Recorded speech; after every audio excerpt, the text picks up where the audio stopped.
এখন হচ্ছে আমরা স্কেচ 2 টা দেখব। স্কেচ 2 টা কিভাবে করা যায়।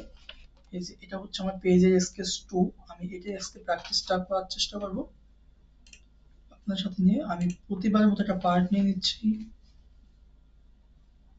একটা পার্ট নেওয়ার পর একটা প্লেন নিয়ে নিচ্ছি। Plane sketch. এবার হচ্ছে এটা আমরা দেখতে পাচ্ছি যে একটা রেক্টেঙ্গেল রয়েছে। রেক্টেঙ্গেলের দুইটা, একটা হচ্ছে 70, একটা হচ্ছে এই যে এখান থেকে শুরু করব। এটা নিচ্ছি আমি এই যে এটা হচ্ছে এর স্মার্ট ডাইমেনশন। এই বাহুটা হচ্ছে 70, 7 0। এটা হচ্ছে 100। এবার কি করতে হবে, এবার হচ্ছে যে পরের এই যে কর্নারে ভাঁজটা রয়েছে, ভাঁজটা দেব। এবং এটা হচ্ছে কত, এটা হচ্ছে sketch chamfer distance to distance. এটা 15 15। এখানে ইকুয়াল ডিস্টেন্স 15। যেহেতু দুটো সাইডই এখানে এদিক থেকেও 15 ভাঙছে, এদিক থেকেও 15 ভেঙে একটা চেম্ফার দিছে, ইকুয়াল ডিস্টেন্সে আছে। যেমন আমি এটা ইকুয়াল ডিস্টেন্স 15 দিয়ে এই যে এখানে ইকুয়াল ডিস্টেন্স এটাতে ক্লিক করলাম। ওকে। তারপরে এই সাইডে যেটা রয়েছে এই বিপরীত দিকে, এটাই হচ্ছে এই যেটা 20 এবং 30 ডিগ্রি অ্যাঙ্গেলে, মানে এই দিকটা 30 ডিগ্রি অ্যাঙ্গেল, এটা হচ্ছে 20।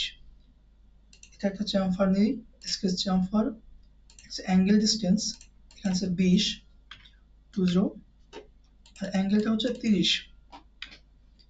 Degree angle. আমার ডি ওয়ান কোনটা, এটা হচ্ছে ডি ওয়ান 20, এবং এই যেটা হচ্ছে অ্যাঙ্গেল। এই যে আমার এটা হয়ে গেছে 30 ডিগ্রি অ্যাঙ্গেলে 20। এবার হচ্ছে কমান্ডটা অ্যাক্টিভ থেকে ডিঅ্যাক্টিভ করলাম। এই যে এই কর্নার একটা রেডিয়াস দেখতে পাচ্ছি আমি, এটা আমি নিয়ে নিই যদি স্কেচ ফিলেট। এই ফিলেটটা কত আছে, রেডিয়াস 10। যেহেতু রেডিয়াস 10 দেওয়া আছে, এখানে ডিফল্ট ভাবে 10ই দেওয়া রয়েছে, আমি আর কিছু চেঞ্জ করলাম না। কিপ কনস্ট্যান্ট কর্নার থাকবে।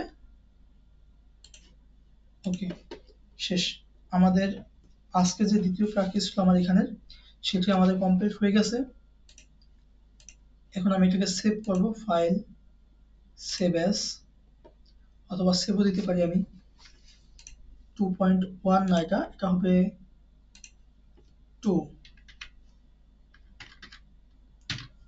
এটা হচ্ছে 2 আমাদের দ্বিতীয় স্কেচ। আজকে এই পর্যন্তই। পরবর্তীতে আমরা তৃতীয় স্কেচটা দেখব। সবাইকে প্র্যাকটিস করার জন্য বিনীতভাবে অনুরোধ জানানো হচ্ছে যে সবাই প্র্যাকটিস ছাড়া পরেরটা দেখবেন না, আগেরটা প্র্যাকটিস করবেন, তারপরে পরেরটা প্র্যাকটিস করবেন।